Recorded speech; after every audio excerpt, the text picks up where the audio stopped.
Deux hommes noirs à l'allure moderne en sous-vêtements de luxe sont vendus aux enchères. Ils sont enchaînés par le cou et on dirait que l'endroit est un marché aux esclaves. Comment se sont-ils retrouvés à cette époque? Nous le verrons ensemble.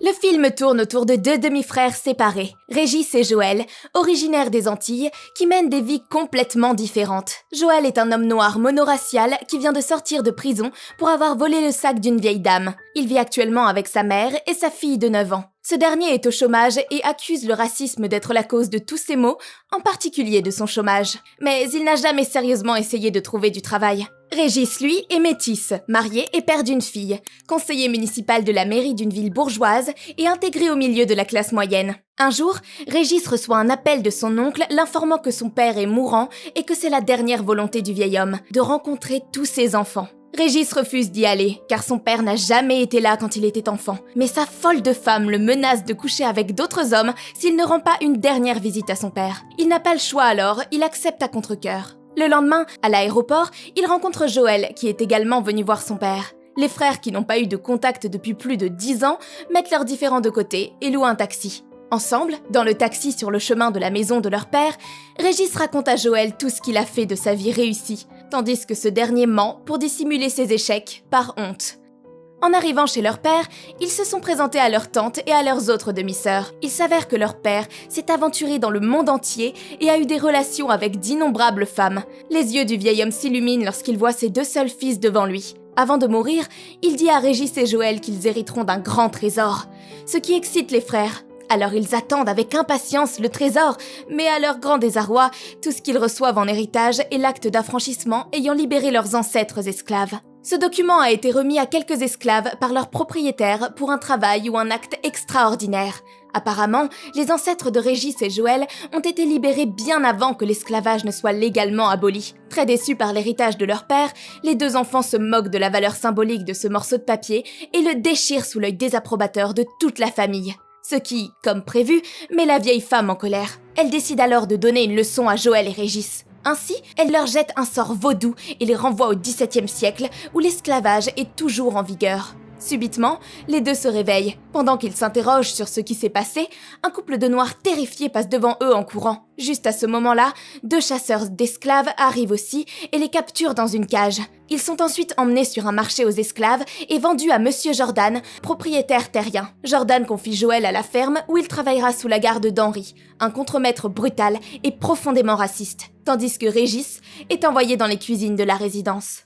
Les demi-frères découvrent bientôt qu'ils ont en fait voyagé dans le temps jusqu'en 1780, époque où l'esclavage existait encore. Le lendemain, les esclaves sont obligés d'écouter un prêtre qui leur lit une fausse Bible sur la façon dont les Noirs doivent obéir aux Blancs. Mais comme les frères sont les seuls à savoir lire, à part les Blancs, ils refusent d'en accepter le contenu. Régis surprend même le prêtre en lui lisant une ligne du livre. Plus tard dans la journée, Joël arrive en retard au champ et se fait frapper par Henri. Fatigué de la torture et du comportement de Henri, Joël s'enfuit de la ferme mais finit par se cogner la tête contre un poteau.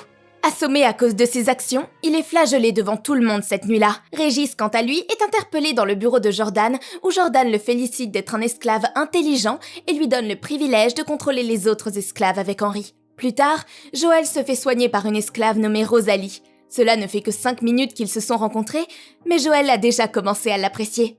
Au moment opportun, il se penche pour l'embrasser, mais il se fait rembarrer. Et comment on fait pour séduire une meuf ici ? Rosalie révèle alors qu'elle est amoureuse d'un autre esclave nommé Isadore. Joël était donc déçu par ça, mais il était encore plus déçu de voir son frère agir comme les Blancs et le critique pour son égoïsme. Mais Régis s'en moque et continue à être loyal envers ses nouveaux maîtres et rend compte de son travail à Monsieur Jordan tout au long de la journée. En plus, il se moque de lui et plaisante sur le fait qu'il puisse ou non jouer du piano. À leur surprise, Régis joue magnifiquement du piano. Alors les Blancs finissent par en avoir assez, puis le maltraitent, donc ils décident de partir. Le lendemain matin, les deux frères s'enfuient de la plantation en montant secrètement dans la voiture d'un juif nommé Isaac. Lorsqu'ils arrivent chez lui, Isaac s'approche d'eux et révèle qu'il savait qu'ils étaient là. Les frères l'ont supplié d'avoir pitié, mais à leur grande surprise, Isaac leur offre une grande hospitalité et de l'attention, car les Juifs sont aussi victimes de discrimination. Les hommes de main de Monsieur Jordan arrivent bientôt dans la maison d'Isaac à la recherche des deux frères. Mais avant qu'ils ne soient pris, Régis et Joël font leurs adieux à Isaac. Ils s'enfuient donc par la porte de derrière et se dirigent vers le littoral où ils prennent un bateau abandonné et se lancent dans l'océan. Ironiquement, ils croisent le chemin d'un bateau qui sert à transporter des esclaves pour leur vente aux enchères. Ainsi, ils sont attrapés et emprisonnés pour une nouvelle fois. Ils finissent encore dans le même marché aux esclaves où ils sont achetés par des hommes de main de Jordan. Heureusement, sur le chemin du retour vers la plantation, les frères sont sauvés par une tribu africaine qui se fait appeler les Maroons. Les membres de la tribu étaient tous des esclaves avant de fuir leurs propriétaires. Ils sont accueillis dans la tribu et commencent à chanter avec le chef de la tribu. Mais Régis, qui est lui-même marié à une blanche, refuse de chanter lorsque les Maroons parlent de tuer les blancs. Cela met en colère la tribu et ils se retournent rapidement contre les frères. Heureusement, ils ont réussi à échapper à la tribu et à atteindre un endroit sûr, où ils voient leur tante qui leur avait jeté le sort. C'est là qu'ils réalisent qu'elle est la responsable de leur retour dans les temps anciens. Ils la supplient de lever le sort et lui mentionnent qu'ils sont prêts à faire n'importe quoi pour cela.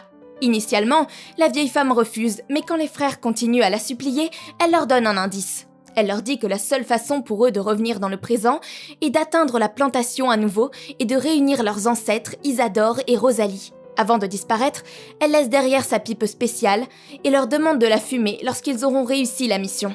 Soudain, Joël se souvient d'avoir vu Isidore en train de faire une fellation à un autre homme. Il a également enregistré une vidéo de l'incident sur son téléphone et la montre à Régis. Les deux frères deviennent alors convaincus qu'Isadore est homosexuel et ils croient à tort que c'est l'erreur qu'ils sont censés corriger. Pour donc réparer leurs erreurs, Joël et Régis sont retournés à la plantation. Ils sont marqués au fer rouge avec le sigle de la plantation. Ils retournent ensuite dans leur hutte et commencent à planifier leur plan d'action, pendant que, dans le manoir, les Blancs célèbrent le mariage de la fille de Monsieur Jordan. Les frères organisent donc une fête pour les esclaves. Ils volent secrètement un baril de rhum à la distillerie pour s'enivrer et s'amuser. Tout ça dans le but d'activer la romance entre Isadore et Rosalie. Mais leur plan se heurte à un obstacle lorsque Régis aperçoit Joël en train d'embrasser Rosalie en raison de son engouement pour elle. Ensuite, les deux frères improvisent et aident physiquement le couple à avoir des rapports sexuels, pendant qu'ils dorment, et une fois que c'est fait, ils sont convaincus que leur mission sur place est accomplie, croyant qu'ils peuvent rentrer chez eux quand ils le souhaitent. Alors ils décident de se venger des Blancs. Ils se rendent alors au manoir armé, où ils humilient tout le monde. Joël embrasse la fille de Monsieur Jordan, tandis que Régis commence à endommager les meubles. Tout à coup, Henri fait irruption dans la pièce et menace les frères. Joël ne montre aucun signe de peur et commence à utiliser la pipe. Malheureusement, lorsqu'il fume, il ne se passe rien. Il semble que la pipe magique donnée par la vieille dame ait été remplacée par une pipe ordinaire. En raison de leurs actes, ils sont enfermés dans une cage et condamnés à être exécutés le lendemain. Cette nuit-là, les frères sont émus et commencent à réfléchir à leur choix de vie. Régis parle de l'échec de son mariage, tandis que Joël confesse qu'il est fauché et sans emploi. Henri arrive et les emmène dans le champ où ils sont censés être pendus. Cependant, juste avant l'exécution, Victor, le fils de Monsieur Jordan, s'enfuit dans la forêt, alors Rosalie le poursuit et découvre bientôt qu'il est tombé dans la rivière voisine. Tous les membres de la famille paniquent et se précipitent sur les lieux, mais Isidore profite du tumulte et sauve les frères en assommant Henri. Il leur ordonne alors de fuir pour sauver leur vie, ce à quoi ils s'astreignent. Les deux sautent dans la dangereuse rivière, mais à la surprise de Régis, Joël ne sait pas nager, mais il parvient à sauver son frère et Victor. Reconnaissant aux frères d'avoir sauvé la vie de son fils, Monsieur Jordan les libère. Les demi-frères reçoivent également le même document d'émancipation que celui que leur avait remis leur défunt père. Mais au lieu d'accepter la libération et la récompense, ils demandent à Monsieur Jordan de libérer Isadore et Rosalie et de leur remettre le document. Les frères ont donc réussi à libérer Isidore et Rosalie, mais ils ne savaient toujours pas où trouver la pipe magique qui les aidera à retourner à l'âge moderne.